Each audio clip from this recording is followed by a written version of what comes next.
Kaleshwaram commission విచారణకు కేసీఆర్ హాజరవుతారా లేదా అనే దానిపై ప్రస్తుతం తీవ్ర చర్చ నడుస్తోంది. ఇంకా నోటీసులు రాలేదని కేసీఆర్, హరీష్ సిబ్బంది తెలిపారు. నోటీసులపై ఇటు బీఆర్ఎస్ వర్గాల్లో తీవ్ర చర్చ నడుస్తోంది. గతంలోనూ కేసీఆర్ కు విద్యుత్ కమిషన్ నోటీసులు ఇస్తే లేఖతో సరిపెట్టుకున్నారు. ఇప్పుడు అదే విధంగా లేఖ రాస్తారా, కమిషన్ ముందు హాజరవుతారా అనే దానిపై ఉత్కంఠ నెలకొంది. కాళేశ్వరం కమిషన్ విచారణకు కేసీఆర్ హాజరవుతారా లేదా అనే దానిపై ప్రస్తుతం తీవ్ర చర్చ నడుస్తోంది. ఇంకా నోటీసులు రాలేదని కేసీఆర్, హరీష్ సిబ్బంది తెలిపారు. నోటీసులపై ఇటు బీఆర్ఎస్ వర్గాల్లో తీవ్ర చర్చ నడుస్తోంది. గతంలోనూ కేసీఆర్ కు విద్యుత్ కమిషన్ నోటీసులు ఇస్తే లేఖతో సరిపెట్టుకున్నారు. ఇప్పుడు అదే విధంగా లేఖ రాస్తారా, కమిషన్ ముందు హాజరవుతారా అనే దానిపై ఉత్కంఠ నెలకొంది. రైట్, ఇదే విషయంపై మరింత సమాచారం శ్రీనివాస్ లైవ్ లో అందిస్తారు. శ్రీనివాస్, కేసీఆర్ కు కాళేశ్వరం కమిషన్ నోటీసులు ఇచ్చింది, విచారణకు హాజరయ్యే ఛాన్స్ ఉందా లేదా? జ్యోతి, విచారణకు ఇంకా నోటీసులు అయితే అటు కేసీఆర్ గాను ఇటు హరీష్కి అయితే అందలేదు అనేది పార్టీ వర్గాలు చెప్తున్నాయి. వాళ్ళ వ్యక్తిగత సిబ్బందితో కొద్దిసేపటి క్రితం ఫోన్ చేసినప్పుడు కూడా మాకు ఇంకా నోటీసులు అయితే అందలేదని చెప్తున్నారు. సో అందినాక ఖచ్చితంగా వాళ్ళు స్పందించాల్సిందే. అయితే ఏ రకంగా స్పందిస్తారనేది బీఆర్ఎస్ వర్గాల్లో ఒక చర్చ జరుగుతుంది. మొత్తానికి కాళేశ్వరం కమిషన్ నోటీసులు ఇచ్చారనేటువంటి వార్తలు రాగానే బీఆర్ఎస్ వర్గాల్లో ఒక చర్చ అయితే జరుగుతుంది. సో ఎట్లా బీఆర్ఎస్ అంటే ముఖ్యంగా కేసీఆర్, హరీష్ రావు ఎట్లా రియాక్ట్ కాబోతున్నారు అనే దాని మీద కూడా ఒక చర్చ అయితే జరుగుతుంది.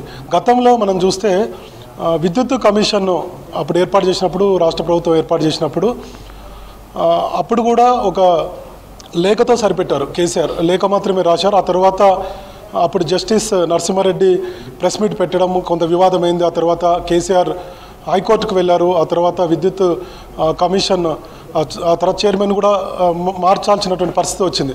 సో ఇప్పుడు ఎట్లా రియాక్ట్ అవుతారనేదే కొంత సందిగ్ధత నెలకొన్నది. ఎందుకంటే గతంలో విద్యుత్ కమిషన్ ముందు కేసీఆర్ స్వయంగా హాజరు కాలేదు, లేఖ మాత్రమే రాశారు.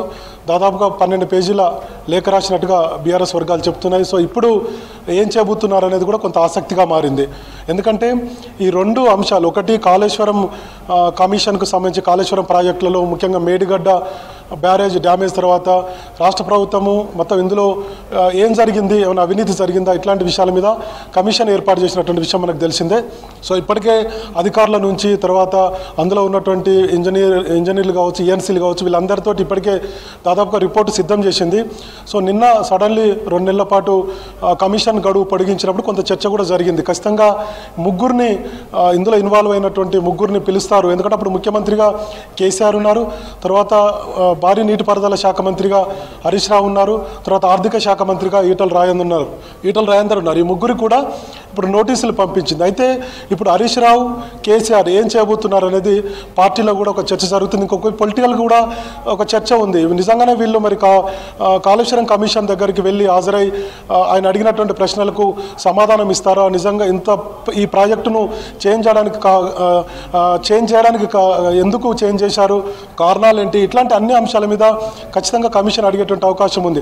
అయితే మనం ఒకటి పరిశీలిస్తే గతంలో విద్యుత్ కమిషన్ వేసినప్పుడు విద్యుత్ కమిషన్కి సంబంధించి ఛత్తీస్గఢ్ నుంచి కొనుగోలుకు సంబంధించి కావచ్చు, అట్లనే యాదాద్రి పవర్ ప్లాంట్కి సంబంధించినటువంటి అంశాల మీద కమిషన్ నోటీస్ ఇచ్చినప్పుడు దానికి కేసీఆర్ రియాక్ట్ అయ్యారు. కానీ అది లేఖ ద్వారా మాత్రమే సరిపెట్టారు, స్వయంగా హాజరు కాలేదు. మరి ఇప్పుడు ఏం చేయబోతున్నారు అనేది కూడా కొంత ఆసక్తి ఉంది. వాస్తవానికి కేసీఆర్ హాజరవుతారా లేదా, నోటీసులు అందిన తర్వాత ఆయన రిప్లై ఇచ్చేటువంటి అవకాశం ఉంది. ఇప్పటివరకు అయితే బీఆర్ఎస్ వర్గాల్లోనూ తర్వాత బీఆర్ఎస్ నేతల్లోనూ ఈ చర్చ జరుగుతుంది. కానీ ఇంకా నోటీసులు అందలేదంటున్నారు.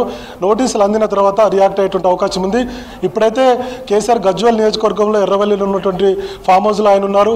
అట్లనే హరీష్ రావు తన నియోజకవర్గమైనటువంటి సిద్దిపేట పర్యటనలో ఉన్నారు. సో కాసేపట్లో హరీష్ రావు దీని మీద స్పందించేటువంటి అవకాశం ఉంది. ఎందుకంటే వార్తలు వస్తున్నాయి, ఖచ్చితంగా మీడియా కూడా అడిగేటువంటి ప్రశ్నించేటువంటి అవకాశం ఉంటుంది. కాబట్టి హరీష్ రావు కూడా స్పందించేటువంటి అవకాశం ఉంది. అయితే కేసీఆర్ రియాక్షన్ ఎలా ఉంటుంది అనేది మనకు సాయంత్రానికల్లా తెలిసేటువంటి అవకాశం ఉంది.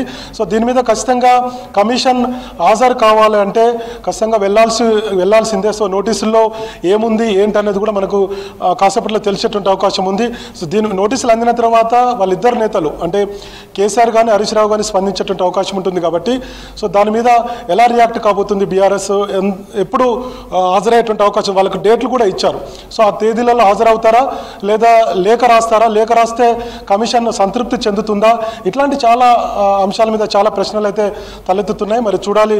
హరీష్ రావు కానీ కేసీఆర్ కానీ ఇంతవరకు అయితే రియాక్ట్ కాలేదు. ఖచ్చితంగా హాజరు కావాలంటే మరి వాళ్ళు లీగల్గా మళ్ళీ బలవసారి, గతంలో కూడా కేసీఆర్ హైకోర్టుకు వెళ్ళారు. ఎందుకంటే అప్పుడు విద్యుత్ కమిషన్గా ఉన్నటువంటి జస్టిస్ నరసింహారెడ్డి ఆయన ప్రెస్ మీట్ పెట్టి కొన్ని అంశాలను ప్రస్తావించాల్సి వచ్చింది కేసీఆర్ గురించి, లేదంటే విద్యుత్ కొనుగోళ్లకు సంబంధించినటువంటి ఒప్పందాలకు సంబంధించి, అట్లనే యాదాద్రి పవర్ ప్లాంట్కి సంబంధించి అంశాలు కావచ్చు, ఇవన్నీ కూడా ఆయన బయటకు చెప్పారు. కాబట్టి గతంలో కేసీఆర్ ఇదే సమయంలో జూన్ 15-16-2024 సమయంలోనే ఆయన లేఖలు రాసి కోర్టు కూడా వెళ్ళారు. అప్పుడు కోర్టు కూడా కొంత సీరియస్ అయినటువంటి పరిస్థితి ఉంది. కాబట్టి ఇప్పుడు ఈ కమిషన్ అంటే కాళేశ్వరం కమిషన్ కూడా అన్ని జాగ్రత్తలు తీసుకొని నోటీసులు ఇచ్చినట్టుగా మనకు అర్థమవుతుంది. కాబట్టి ఖచ్చితంగా కేసీఆర్ స్పందించాల్సినటువంటి అవసరం ఉంది, అట్లనే హరీష్ రావు కూడా స్పందించాల్సినటువంటి అవసరం ఉంటుంది. కాబట్టి సో ఎట్లా రియాక్ట్ కాబోతున్నారు అనేది ఇప్పుడు చర్చ. కాబట్టి మరి కాసేపట్లో దీని మీద ఒక క్లారిటీ అయితే వచ్చేటువంటి అవకాశం ఉంది.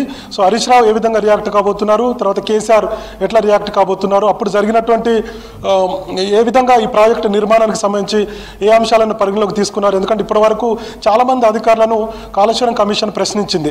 సో చాలామంది కూడా వాళ్ళు అప్పుడు తీసుకున్నటువంటి నిర్ణయాలను చెప్పారు. సో ఫైనల్గా వాళ్ళు చెప్పింది ఏంటంటే కేసీఆర్ ముఖ్యమంత్రిగా ఆయన కొన్ని సలహాలు సూచనలు ఇచ్చారు, దాని ప్రకారమే మేము ప్రాజెక్టును చేపట్టామన్నటువంటి విషయాలు చెప్పారు. కాబట్టి సో కేసీఆర్ స్టేట్మెంట్ అనేది ఆయన వివరణ అనేది చాలా కీలకమైంది.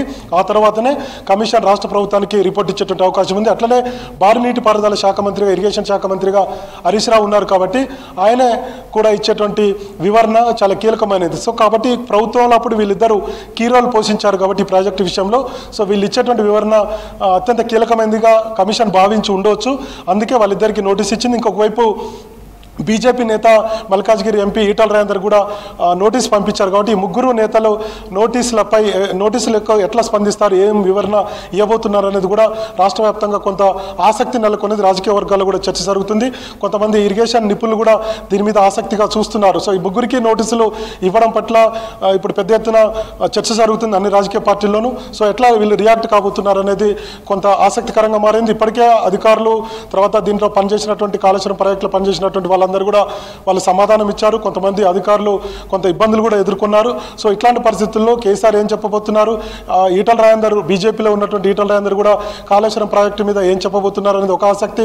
ఇంకొక వైపు భారీ నీటిపారుదల శాఖ మంత్రిగా ఉన్నటువంటి హరీష్ రావు, అప్పటి మంత్రి హరీష్ రావు కూడా ఎట్లా రియాక్ట్ కాబోతున్నారు, ఎట్లాంటి వివరణ ఇవ్వబోతున్నారు, ఈ ముగ్గురు ఏం చెప్పబోతున్నారు అనేది కొంత ఆసక్తికరంగా మారింది. బీఆర్ఎస్లో అయితే ఒక చర్చ జరుగుతుంది. నోటీసులు అందిన తర్వాత ఎట్లా వీళ్ళు వెళ్తారనేది మనకు మరింత సమాచారం వచ్చేటువంటి అవకాశం ఉంది. జ్యోతి.